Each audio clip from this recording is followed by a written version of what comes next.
இதுதான் தமிழ்நாடு. இப்படி இந்த பார்வையை பார்க்கணுமா வேணாமா?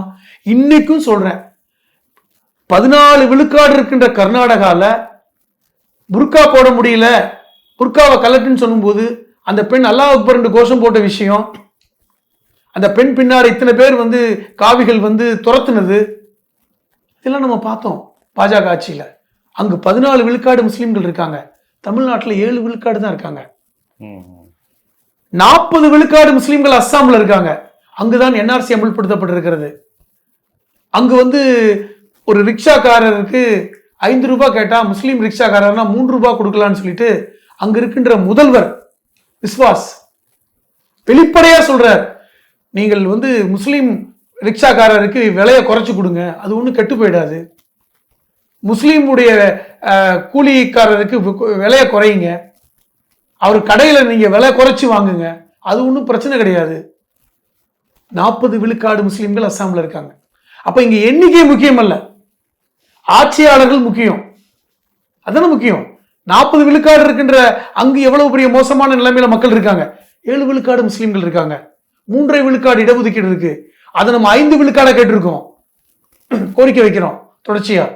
எங்களுக்கு 5 விழுக்காடு வேணும்னு கேட்கிறோம். அதை பரிசீலிப்பதாக முதல்வர் சொல்றாரு. இங்க இங்க இந்த மாதிரியான சூழல் எப்படி இருக்கு? இது முக்கியம் இல்லையா? அரசியல் பிரதிநிதித்துவம் கிடைக்க வேண்டும் என்பதெல்லாம் வாஸ்தவம், அதுல மாற்று கருத்தே இல்லை.